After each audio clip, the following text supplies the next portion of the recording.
Hi there. Welcome back to Becoming Untamed. I'm Jeremy. And I'm Grace. And we're here to talk about freedom today. And freedom, to me, is a really special topic. Mm-hmm. I've actually heard it said that a lot of people say they want abundance, but they actually want freedom. Mm-hmm. And I know for me that freedom is one of my top values. Mm-hmm. And when I look at freedom in my life, it's the freedom to be who I want to be, to do what I want to do, to enjoy what I want to enjoy, to be with people that I want to be with, and live a life that feels lit up and valuable to me. What does freedom mean to you, Grace? Well, what freedom means to me is really being able to share my story and share it without any guilt, share it with confidence, and to really just be let out of my cage. Yeah. So what does it feel like to be let out of your cage? To me, well, it's funny because it feels free, right? It feels super free, right? Yeah. And I've been on a journey, since August when we originally met and started coaching together. And each time we meet, right, I just let down a little bit more of my guard because I was so guarded for so long. And me being guarded, it wasn't freedom. Right. And I do think for a while that being guarded, it really did keep me safe. But it only served that purpose for so long until I realized really I was shutting people out. I didn't have any joy in my life. I was just living through the moments and nothing really had any meaning in life to me. Right? Yeah. And sometimes what I've experienced is when people are having to do things to keep themselves safe, they wind up creating cages for themselves. Right. And those cages keep them small, they keep them contained, and they keep them from really living life. Right. And it's more of an existence than a living. Totally. And it's more of a living to avoid the worst case scenario than living from the joy of what could happen. 100%. And for me, as I've stepped into my own freedom, the power there has been the freedom to be me and the freedom to design a life that I love and then live that life, and the freedom to know that other people can have perspectives on my life, but my perspective is the one that I'm judging my life on. 100%. And as I step into more and more freedom, which could also be more and more wholeness, more and more alignment, more and more joy, more and more love. All of those things bring freedom. So Grace, I've known you for a few months. And when I met you, you started sharing parts of your story with me. I think your story is really fascinating. And I think there might be some others who might resonate with it. So is there any part of your story that you would like to share about your personal journey to freedom in your life? Totally. And for everyone listening, this is going to be a big step for me. I know some of you guys have probably heard my story before, but I'm really going to take a leap of faith here and share it with everyone. So when I was 16 years old, I was on my way to work. I was working at a smoothie shop and a tea nutrition place. And so I don't know, it was like my second week of working in a row. And I was driving to work at 5 a.m. in the morning. And I was driving on the same road that I have driven on, every single day. And all of a sudden, it was dark out. I was driving and I hit something. And I remember, you do what you do when you get into a crash. And I just remember obviously slamming on the brakes, getting out of your car, right? And I just remember in that moment, I had a horrible gut feeling. I called my mom as I was stepping outside of my car and I was like, Mom, I hit something. And I was like, I'm going to go look at it. And I remember I walked back, hoping it was a deer. And when I saw that it was a biker, My world just kind of turned off, you know? Yeah. And I knew instantly in that moment that my life was totally going to change.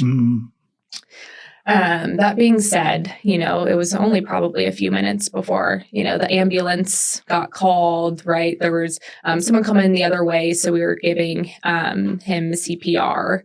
And then I remember, you know, my mom ended up getting there. And I just remember telling her, I was like, this isn't good.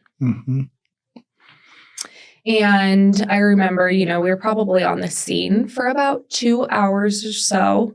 And then, you know, I went to the police department and they just asked me, you know, a series of questions. And I just remember I was in shock, right? I had my first car ride in a police car. And my mom was with me. And I just remember sitting there just like so scared. And then, you know, I ended up going home that day. And then I just remember like I sat in my bed and I just sat there. I just couldn't stop crying. Yeah. You know, I was just in complete shock. I was like, what just happened? You know, because when something like that happens, you know, your whole world just spins. Yeah. And then, you know, throughout that the next month, right, I was just told to keep doing what I was doing. You know, just keep living as normally as I could for what had just happened. And I do remember a couple of days after the accident had actually happened, my mom and I were chatting, and she shared some news with me that the bicyclist had passed away. Oh my gosh. And that was another life-changing moment. Yeah. Knowing that your actions resulted in someone passing away. Yeah, totally. And I just remember there were so many emotions that day. You know, like it's something that most people don't ever have to carry the heaviness of. But I just remember it feeling so heavy and I felt so guilty and I felt so sad. Right. I was 16 years old and probably just got delivered some of the worst news. Absolutely. And so that was 2 days after. And like I said, they just told me to just keep doing my thing. Right. I do remember like I wasn't really plugging away in school because suddenly me as a 16-year-old, my main focus wasn't going to high school and going to track like I was supposed to, right? This was now my big focus, right? And it really in that moment caused me to grow up very, very quickly because suddenly all these other little problems really don't matter anymore. And it really changed my perspective on holy cow. And so I just kind of stayed at home. I was doing online school anyways. And so I just stayed at home and was working at the time. And I remember it was about a little less than a month later, I was at work and then I went to the gym and then I went to track practice, right? Just doing what I was told I was supposed to do. And I remember getting to track practice and my coach was acting super weird. And we were inside and it was really weird, right? And so we started inside and then all of a sudden he pulls me away. He's like, "Hey, Grace, the office needs you." I'm like, okay, it's maybe my grades, like, you know, haven't really been doing school. And I remember that I walked into the office to a room with 4 police officers. And one of them had a bag and I knew him. And so I called him by his first name and I was like, "What is going on? Like, what is going on? Why are we here? What is going on?" Right. Because I hadn't heard anything for a month. And so they were like, "Hey, you're going to come with us." And I just remember I started bawling. Like, what did I do? Like, what am I being charged with? Like, where am I going? My mom just dropped me off. Does she know you're here? Right. And they're like, you need to come outside with us. And I was like, well, I need to call my mom. I need to call my attorney. I need to call someone. And they finally agreed to let me, call my mom. And I remember I went to the police car. And they rang my mom once. She didn't answer. And I was like, well, call one more time. She doesn't know who's calling. She just dropped me off. And I remember she picked up again. And I was like, Mom, like, it's all happening. Right. And so I got to talk to my mom. And then I drove away in a police car to go to Iowa City. And I got my fingerprints done. And then they were like, you are going to juvie. I was like, juvie? What do you mean I'm going to juvie? Right. And so I just remember bawling the whole entire time. I was so scared. I don't think I've ever been scared in my life. I remember exactly what I was wearing. And, I showed up to the detention center. And I remember getting there, and I haven't told this part of the story for a while, but I just remember getting there. And, when you get there, you have to get out of your own clothes, right? They make you shower, right? And you're being watched the whole time. So not only was I just terrified and scared and sick, I was like, ugh, and now I'm just like almost being like humiliated, and I just remember being so just embarrassed and just sad and all of the emotions that you can probably think of. And so then I, put my clothes in a box, all my belongings. I think the police officer took to my house, actually. And so I put all of my stuff into a box. Took all my piercings out, and I got into a green jumpsuit. And underwear that wasn't mine, and, a bra that wasn't mine. And I just remember, sitting in like a little cell, just like terrified of what was going to happen, because everything was outside of my control at that point. Right. And I do remember, when I got there, the people at the detention center were very kind. And just asking me questions, making sure I'm okay. One of them let me go look at books in the library for, 40 minutes until he's like, okay, you got to go now. They brought me dinner, and he was like, I know you said you wanted the other food, but the Uncrustable is really the better option. So he brought me both. Right. And so what's beautiful about that story is that, as hard as that whole experience was, there was a little piece of joy brought to me, a little bit of care, because I didn't feel any care from any, Right. And so it was just beautiful. That being said, because of the hours, it was probably like 5 p.m. by the time I got there. I had to spend the night in juvie. And I just remember, you're sitting in a room probably like the size of this, like double this table, right?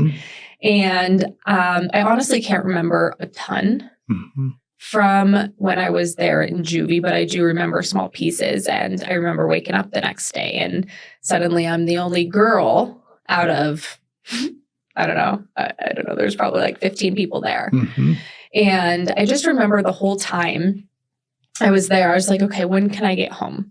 Right. Like, I'm like, what's going on? Right. Because you can't like make a ton of phone calls. I think you get like a phone call, to your family once a day, and then my attorney once a day. Right. And so I don't know what I'm supposed to do.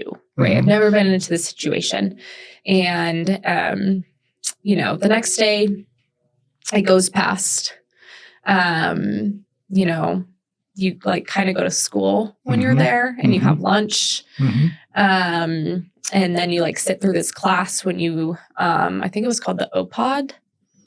You like just sit in the class and like watch some videos, and then you get put into this different room. And all of a sudden, I'm sitting in there, and someone comes in. I was like, can I go home? Are my parents here? And they're like, you need to sign this consent form. Mm-hmm. And I was like, consent form for what? Mm-hmm. And they were like, to give your phone to your parents.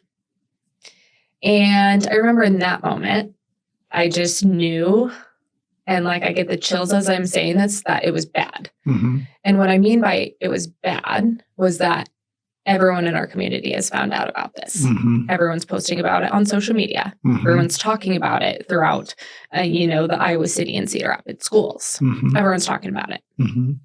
And, I just had a horrible feeling. Mm-hmm. And I think part of the reason that I kind of knew that it was the social media is because I had somebody ask me about it a couple of days before I got picked up from school. Mm-hmm. And so I was like, everybody knows. Mm-hmm. And so I signed this release form. And then I just remember after that, I was just so unsettled. I was just like already very unsettled, but then I think I was in panic, Mm-hmm. And there's not much you can do when you're sitting in a room, smaller than this. Right. And, I sat there and finally, they got me out of this room. Mm-hmm. It was probably an hour and a half after that. And they were like, hey, like your parents are here. Come join us in this room. And so I just remember sitting there with my parents. I was able to put my clothes back on.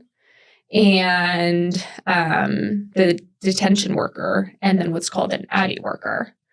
And then it's just all of us sitting on a round table, essentially just chatting about, next steps. Mm-hmm. And there I was informed that they were worried for my safety because there were so many people posting about it on social media. I was getting threats. I was just getting so many messages, and a lot of them I haven't even read, but I have seen a lot of them, and it was not good. By the time I got picked up, like my social media pages were down. It was not good. Mm-hmm. And because of that, they were like, I'm not sure if we feel comfortable sending you home. And so like we had some conversation, and, ultimately, everyone, agreed that I could go home. Mm-hmm. However, I would be on probation till I was 18. And I was going to walk out of that detention center with an ankle monitor. And I think it was starting out at 3 days a week, I would have to meet with, her name is Christina. And the ADDI worker to start would have to come over every single day to check in to make sure I, was home, everything was good. I had to, had some rules, right? I had to pretty much text every time I left and came home. I was on, house arrest for the first couple of weeks. Like I didn't leave my house at all. But I just remember walking out of there, feeling free. Yeah. So grateful to go home. Yeah. And at the same time, like, holy cow, I'm walking into a completely different world. And I've never,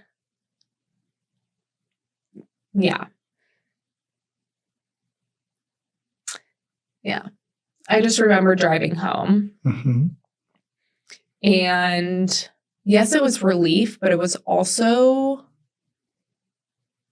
there was so much unknown because like my whole life had just completely changed. And I remember feeling in that moment, not only do I have to face what has happened, because that's the real issue. And knowing that everyone in the community knows, and it's not support. It's the complete opposite of support. It was just really the cherry on top. And it's funny because even looking back, I haven't fully, I guess, processed that part of things because it was never the big issue. It was never the real problem, right? But I do, remember getting home and so excited to see my family, right? Yeah. And I just remember like the world truly did feel quiet, like it truly just felt quiet. Yeah. And it felt very lonely. And, I just had a whole journey ahead of me. And so that was the beginning of May. And so I remember, I had that whole summer, right? I was just at home, still kind of doing online school, but it looked a little different for me because, the school and my family and I and some other people didn't necessarily think being on Zooms was going to be the best option for me. So school did look a little different for me. And just throughout that summer, as much crap as I was going through, I did find pieces of joy. I did have people reach out, right? And it did take me a while. People would reach out, and at that point, I didn't know anyone's intentions with me. Do they want to be nosy? Do they really care? Why are you reaching out? And so it took one of my friends, Sydney, she was like, I've texted you 8 times before you said yes. And I'm like, I know, right? But what I learned was that the people who did walk into my life at that time really did show up so big for me. And I had some of the best memories that I did in the midst of the worst time of my life. And so I remember, that whole summer I had an ankle monitor. I was doing my things, probation, right?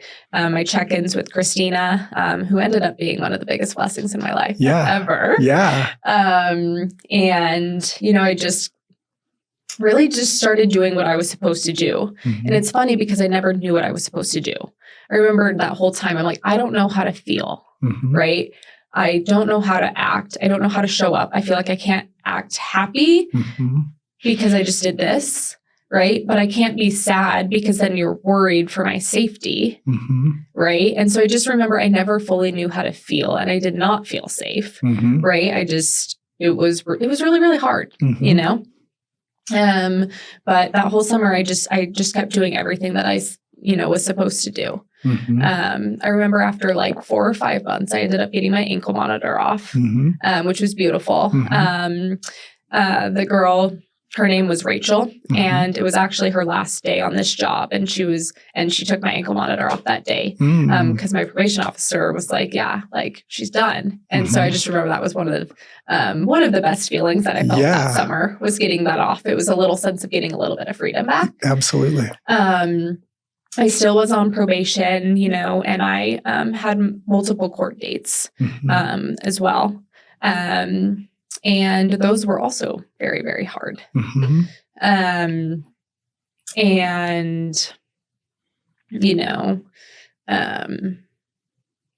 those kind of a blur as well. But, many court dates and,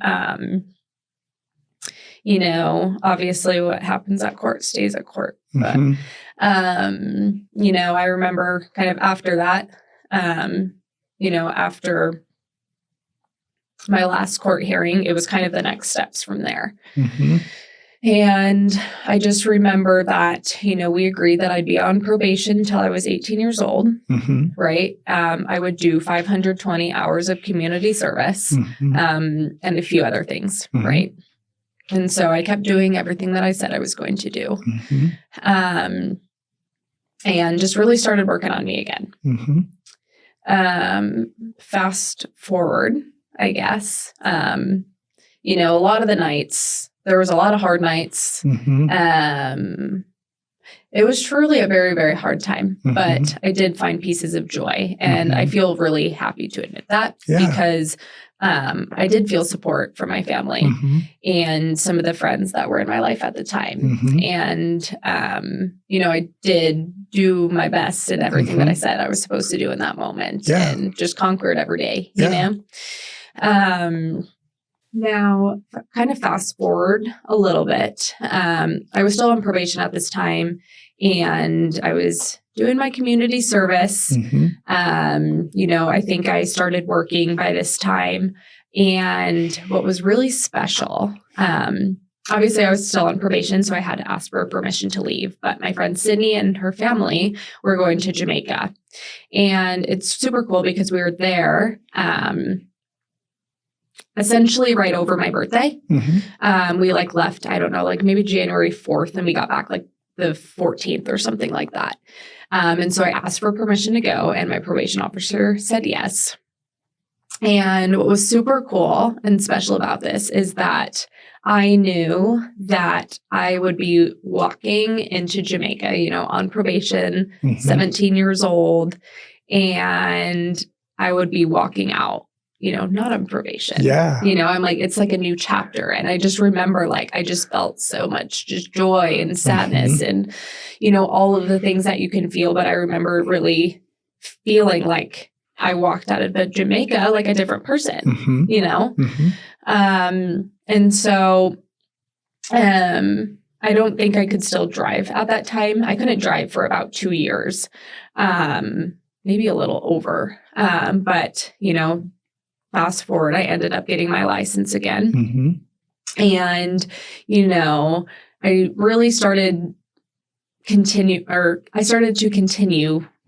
to put all the pieces back together and to get my life back on track. Because for me, going through something like that, for a couple of years, it wasn't really me creating my life. It was more me like catching up. Right. And rebuilding the pieces and finding me again because I was lost. Yeah. You know? Yeah.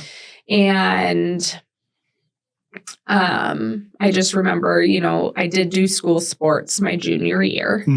I remember, you know, I got back on track at school, right? I started working, and I did do school sports my junior year, which was super terrifying for me to like face the school again after that. But I did do it my junior year. I still did online school.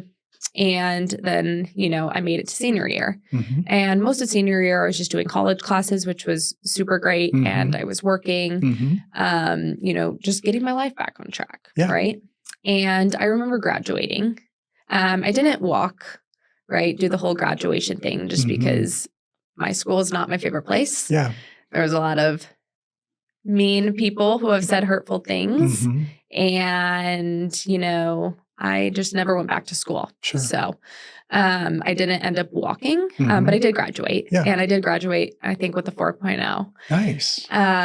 Which my family was super happy about. I was like, I couldn't have cared more. Like, I don't even know. But I do remember, you know, I didn't want a graduation party or anything, but, you know, my whole family was like, you need to celebrate, right? You have to celebrate.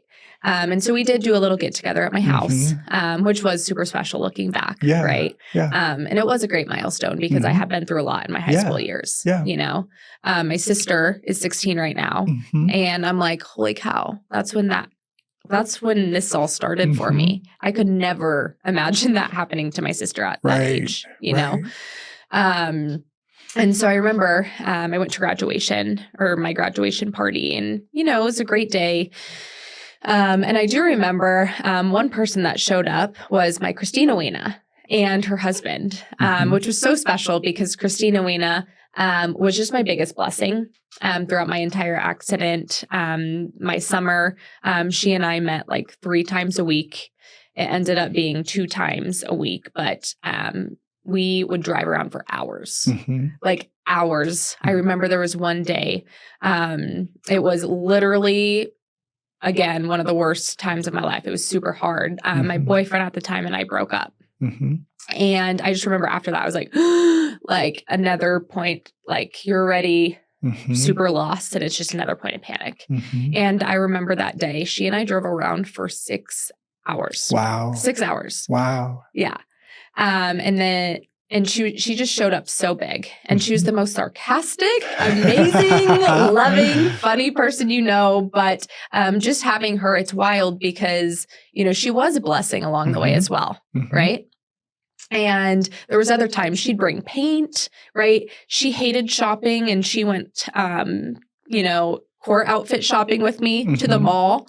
I always joked around that we were besties, and Rachel and I got like matching bracelets that said besties on it. It was super funny. And, you know, she was the best. We spent a lot of time together, and she always called me out on my bullshit, which I super respected because at that time, like I probably I needed to be called out on my bullshit. Totally. And so she was very good at that. But I'm going to need a whole episode on Christina Weena at some point.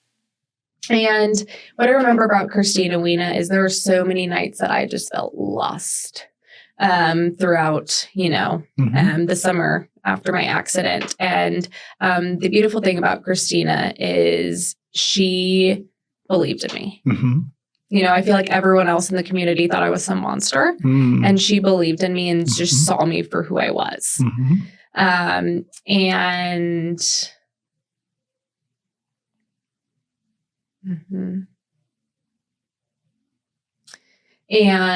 she was always available.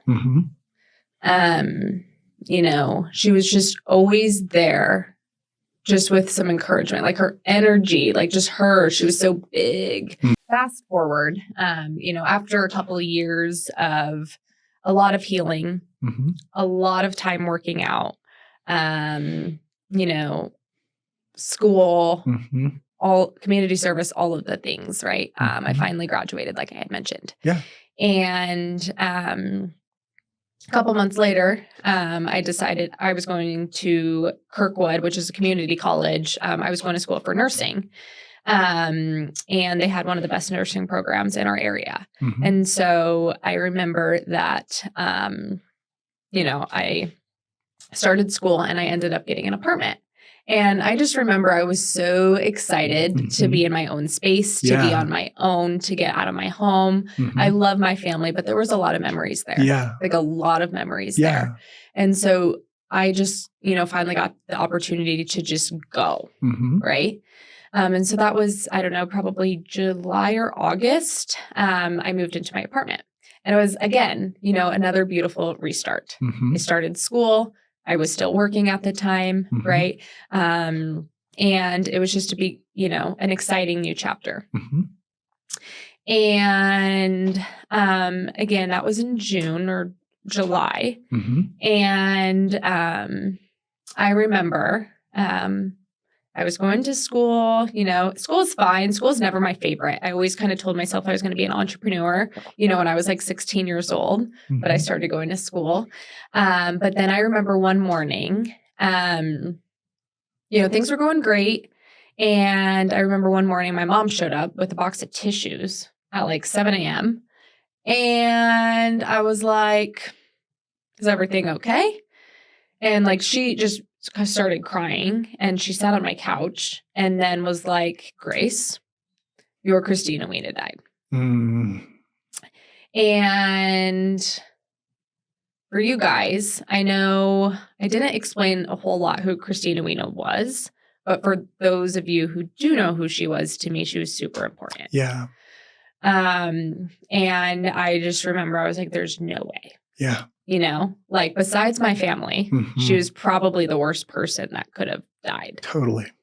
Like she truly, like if I didn't have Christina throughout a lot of this, like I don't know. Yeah. I mean, I do think I would have been here, but she has played a big role in who I am today. Absolutely.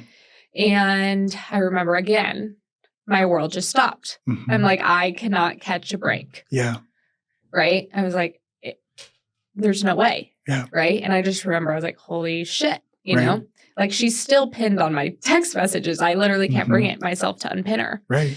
But I was just like, holy cow. Like we still texted probably every week and checked in and whatever. Yeah. And I just remember that like, my mom left and I was just again, like, holy cow. Yeah. Fast forward a little bit. I ended up getting a text message from Christina Weena's family. And they were like, Grace, we know how important Christina Weena was to you and how important you were to her. Can you speak at her funeral? And honestly, I kind of figured it was going to happen. I was like, I'm totally going to speak at her funeral. Yeah. Right. But I just remember like I just shed into tears, because I remember writing things for court. And Christina was a beautiful writer. She was so good at writing. But I just remember, doing that was one of the hardest things that I had to do as well. And it wasn't hard to find the words, but it was the hardest thing I've ever written. Sure. You know?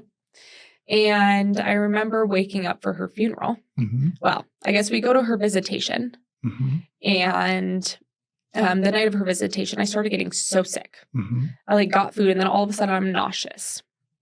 I did not feel good. Mm-hmm. And then the morning of her funeral, I was sick. I was puking. I had a fever. I was hot. I was sweaty. I was not it, right? I literally can't drive. I was supposed to meet my family halfway there because they were coming from home and I was coming from my apartment. I was I literally can't drive. And so they turned around. They came and picked me up, right? And I did get through this the speech, right? And that was one of the hardest things that, again, I have ever done. I've done a lot of hard things in, the past couple of years. But I do remember, though, how special that was. And, the funeral was hard. Yeah. And I also got super sick that same day.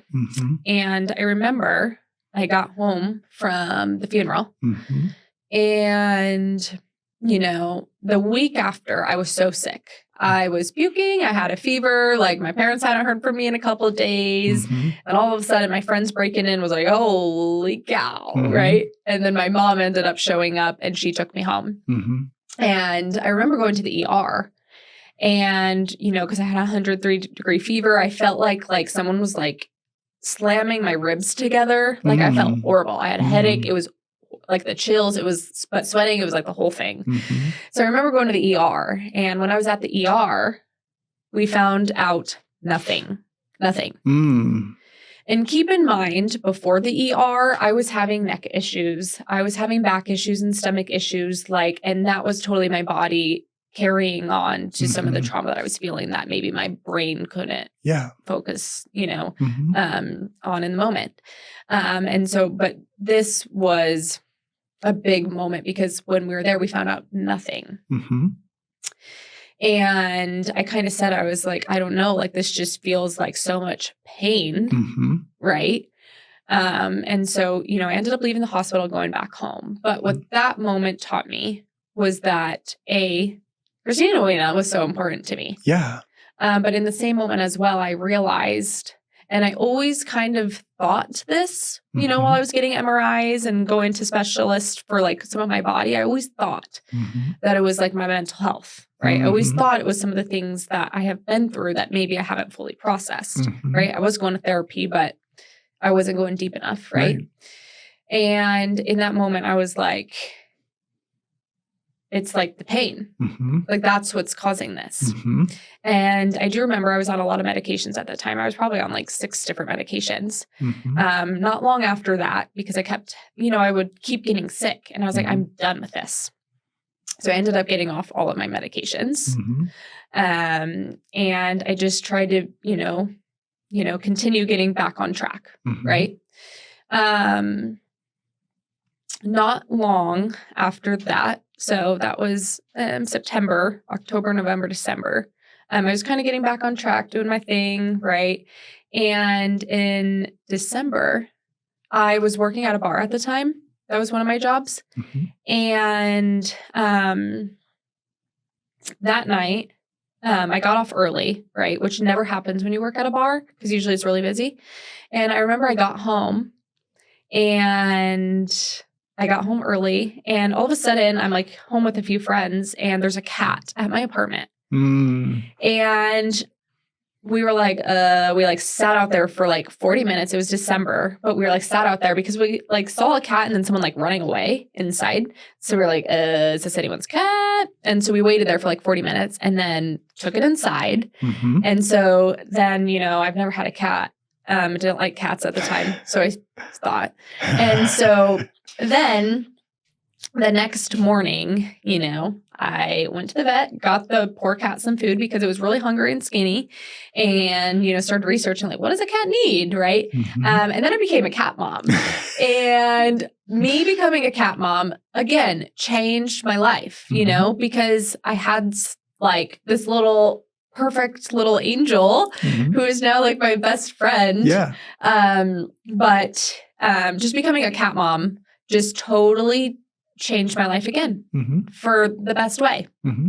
And I just remember like, cause I would talk to Christina or go visit her at her grave. And I remember one time, her saying like, hey, like, and I can't remember if I was journaling or if I was at her grave, but I do remember saying like, Christina Weena, I got a cat. And like the message that I heard back was, I know, who do you think sent him to you? And that's such a Christine. She was so sarcastic. She was like literally the best. But, anyway, that was another special moment that just changed my life for the better. And then, a couple months go by, right? I'm still doing my thing. And I remember kind of out of nowhere, my team leader, Monica, she was like kind of a family friend at the time. Monica was like, hey, Grace, let's go to lunch. She kind of knew like maybe I wasn't doing the best, right? She kind of knew everything that's happened. And she was like, hey, Grace, let's go to lunch. And I thought nothing of this at the time, but I was like, okay, great. Like when? And so we ended up going to lunch one day and catching up on life. And she's like, Grace, like you should do real estate. And I was like, okay. And she's like, well, how much money do you want to make? I was like, well, over 6 figures would be great. And she's like, easy. And I was like, okay, when can I start? And she was like, Monday. And I was like, great. And so I ended up quitting both my jobs. And I stopped going to school because I just knew school wasn't for me anymore. And keep in mind before this, I'd been like praying for a change. I was like, I need like just praying, right? I was like, something's going to happen here. And so I ended up starting real estate like that next Monday. I like started my classes and I started just like shadowing the team and like following them around and helping with some office work while I was getting licensed. And really, then quitting my other jobs, right? That's just, again, when my life changed once again. And I started getting into real estate and I kind of hit the ground running, which is great. I do remember starting real estate. You're like, you kind of like forget who you are because you're like trying to be professional and also trying to be like a 20-year-old, and it's hard kind of starting a business. You're like, oh, I've never had a professional job. I've like served tables and like worked at a boutique, But I started this job and I was just so excited. I remember I was like, holy cow, this is the first time in years that I've ever been able to like really like build something for me. I'm like, oh, I'm not playing catch up anymore. Right. And that was so freeing. Yeah. And I really hit the ground running. Right. And, I started really loving what I was doing. I was enjoying it. I was working lots. I was making money. I was meeting people. It was great. Yeah. And then, March, so a year ago, that's March of 2025, right? My team leader like asked a few of us on the team, like, hey, you guys should come to this conference in Salt Lake City. And I was the only one that ended up saying yes, but I was like, I have to be here. I have to be here. I was like, I have no idea what this is, but real estate conference for 3 days? Sure. And so we flew out to Utah, and I remember this event changed my life. We got to this event, and I think it was like on the last day, Justin was on the stage, and I just remember him saying, like, if you want to change your life, do this $500 deposit. And I was like, okay, right. And so then they're like, and then go pick up this little card, from upstairs. And so pick up this card, and then we go to lunch. And I remember sitting at lunch and opening up the card.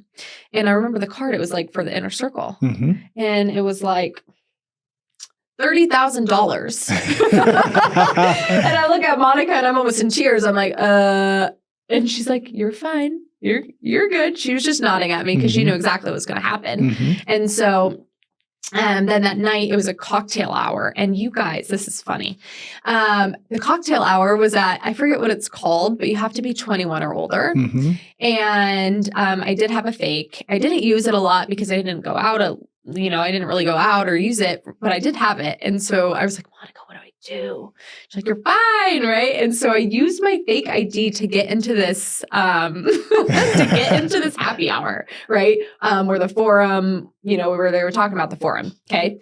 And now all of our friends, we joke about that now. They're like, you better frame that. But that night I decided to join the coaching. And I remember that night I met Amy and Julie. I met that night, and Sarah. Sarah is one of my best friends who I live with right now. But anyway, over the course of then the next year, I was doing this coaching. There were Zooms every week and conferences like every quarter. And it just started changing my life. I started showing up differently. I started showing up more professionally. I started just gaining massive momentum and doing hard things and meeting just such high level people.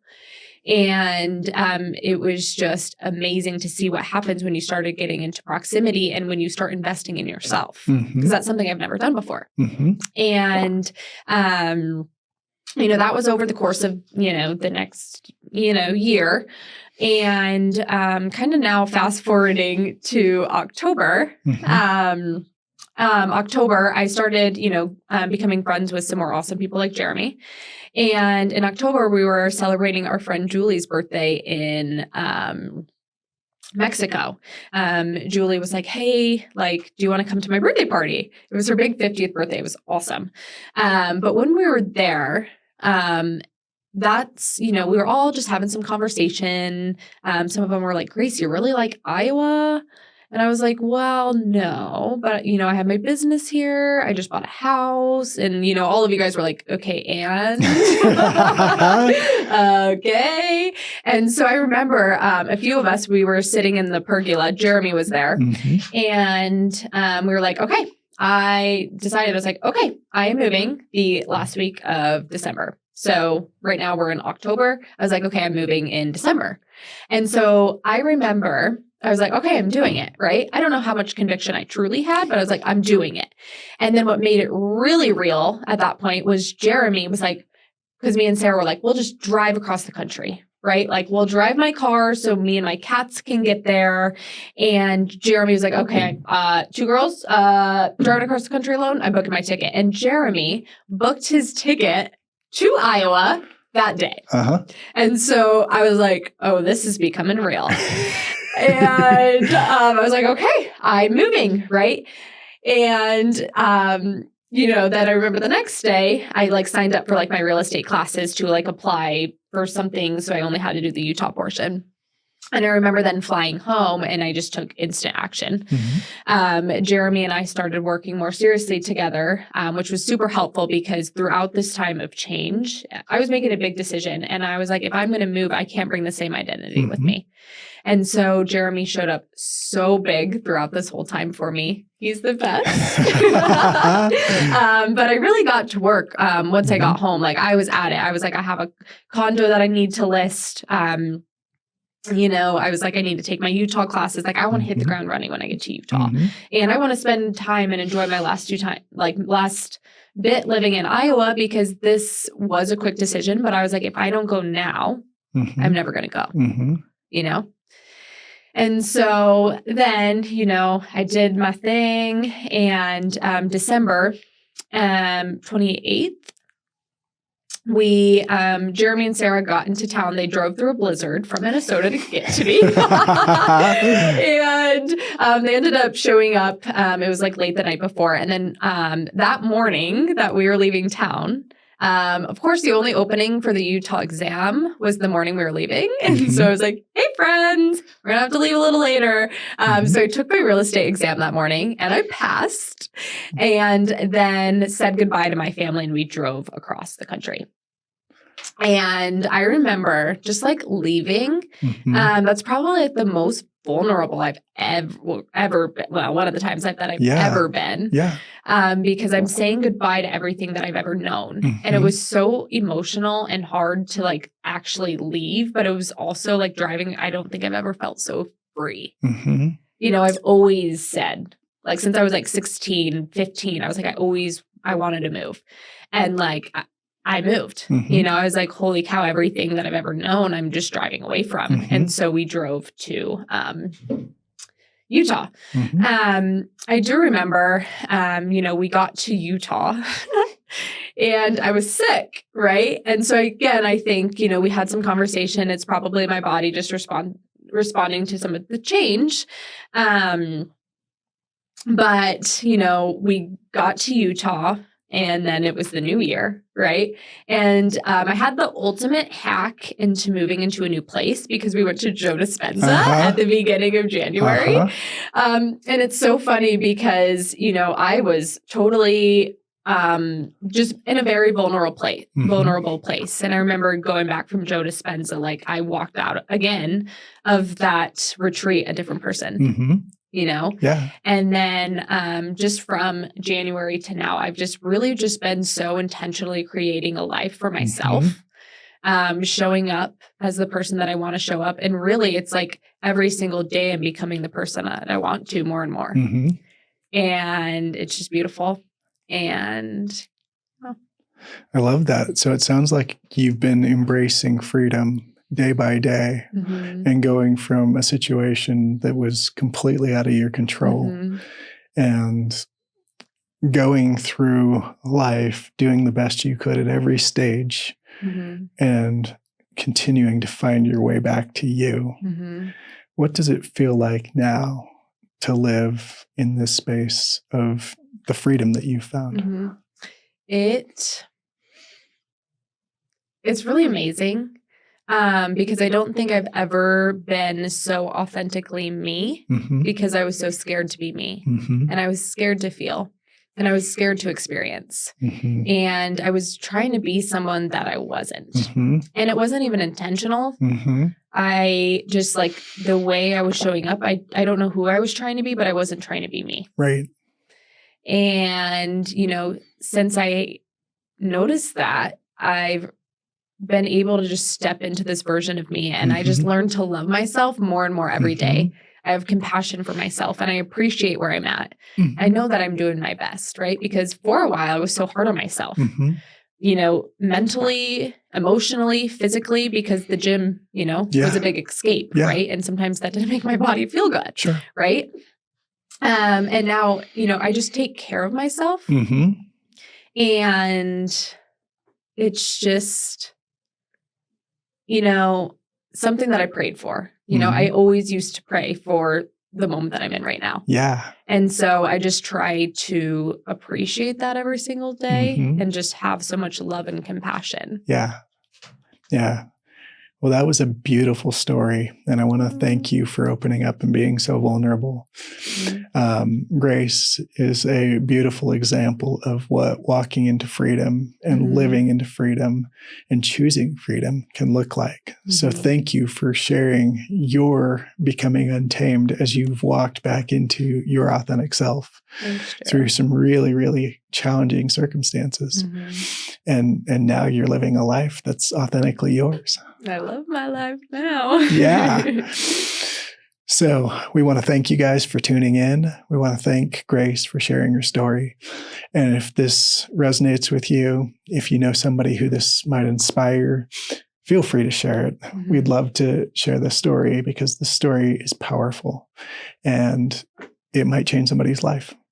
So if you want to tune in, we're going to keep releasing content. We'd love to have you along on this journey with us.